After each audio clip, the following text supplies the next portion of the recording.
Oh, shit, it's been way too long.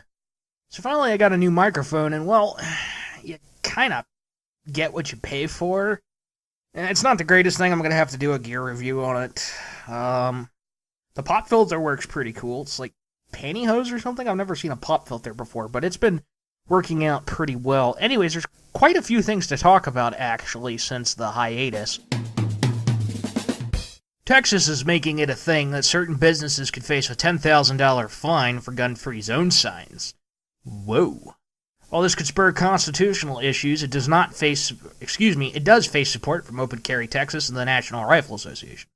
Now, I don't fully understand what the bill entails, but it's definitely worth checking out in the video description below. Either provide security, if you are a business open to the public, or permit carrying. The real problem, though, lies with the insurance companies. Sure, gauze is going to stop the bleeding for a time, but it's not going to fix the overall problem of discrimination. According to CBS Philly and the Daily Caller, there should have been some dead children yesterday at a barber shop in Philadelphia. A man walked into the barber store on March 22nd, 2015, and had an argument with the barber. Really? Barber told the man to calm down. Suddenly the man decided to pull out a gun because he could not win an argument and began spraying bullets. Concealed carry permit holder walked through the door and shot the man square at center mass. Nice shot. The perp later died on the way to the hospital, costing Philadelphia probably about $2,000-$3,000 for the ambulance. Some people should have been dead. Dead. Children. Dead children. Because of this lawful, likely trained, concealed carry permit holder, children can return to their families unharmed. In fact, no one was harmed, except for Ding Dong, who childishly pulled out a firearm because he couldn't win an argument. Not a tear was shed. A friggin' dope.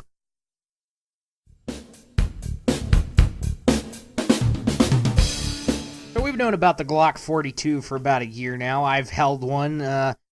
Trigger isn't necessarily the most amazing thing on the planet, but it does do the job. I forget what I know it's a single stack 380 automatic Colt pistol. I think it maybe has 6 rounds, but it was great, and it handled really well, and I liked the trigger. It wasn't awesome, but it's just a little expensive compared to, say, a Ruger LC9, which I love. But with my system, I have the Smith & Wesson M&P 9mm, which I also love.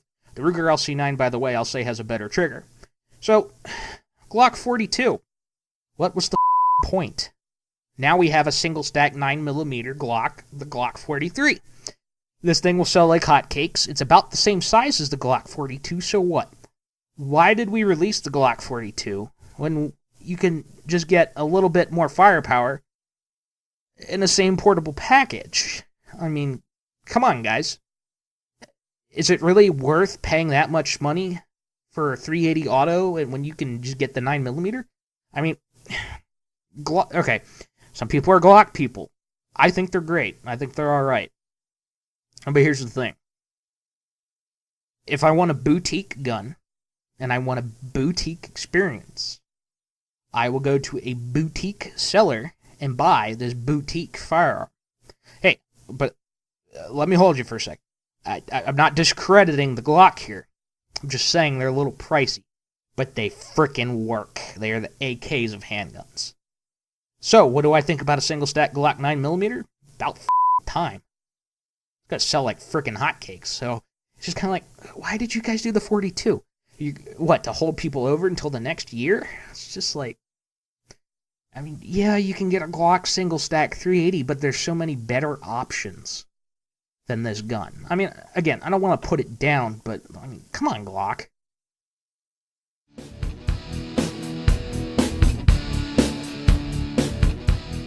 Alright, something video-related.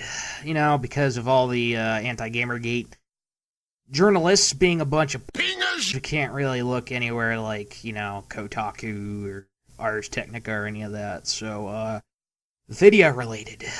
Oh boy. Dragonball Xenoverse came out, and I took a look at it, and, well, I'm probably not going to get it, and I know a couple diehard fans that really like it. It's customizable, but the UI is there's a couple things I got wrong. with the gear, it doesn't really tell you whose abilities it enhances. There's a couple of other user interface issues. There was a horrible launch connection issue, and I'm worried that the game could be digital rights management, or DRM, whether it would be an always online connection, but apparently I don't have to worry about that. Could they expand on it in the future? Yeah, but it's probably not something I'm going to pick up anytime soon. But excuse me while I go hide under this rock before my DBZ friends kill me.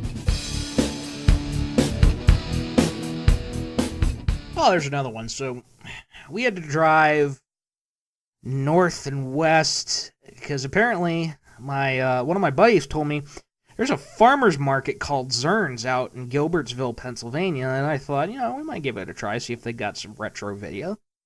And I get there, and we go out to the outside market, and there's this stand. It's just a cornucopia of retro video games. It's imports. You had to have 1,000 NES carts, manuals, Super Nintendo, Dreamcast, Sega CD. I'm like, oh my god, be still, my beating heart. So here's one problem.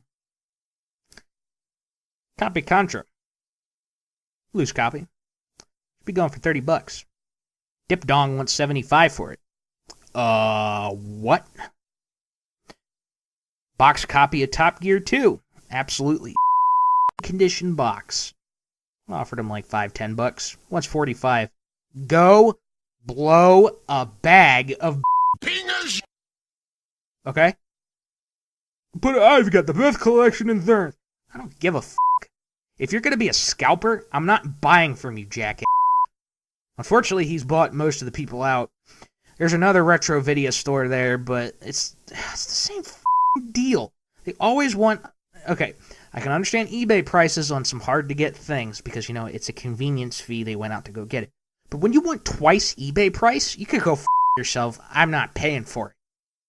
Zerns...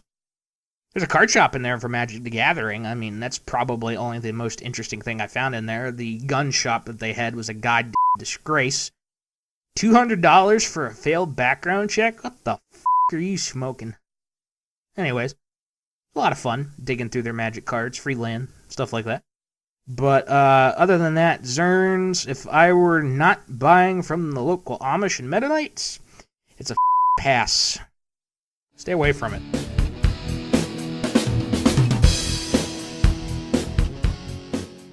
According to USA Today, and this is no surprise, a telecom trade group and a Texas-based broadband provider have sued the FCC, charging that it exceeds its authority in establishing net neutrality rules.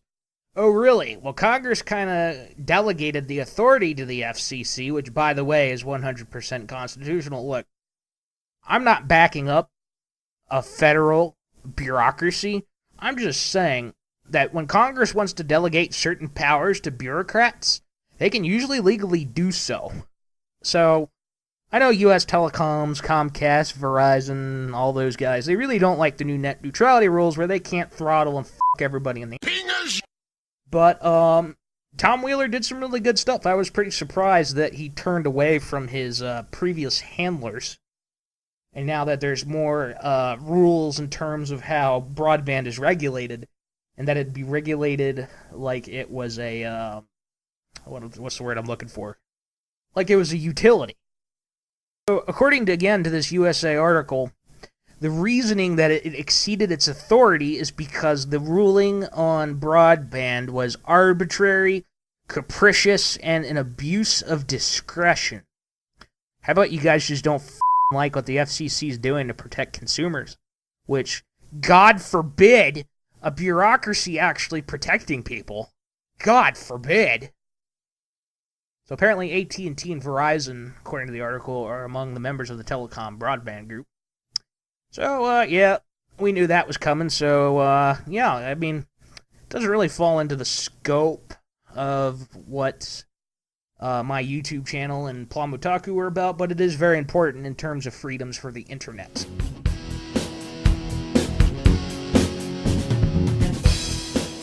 Now, I'd like to say something a little personal.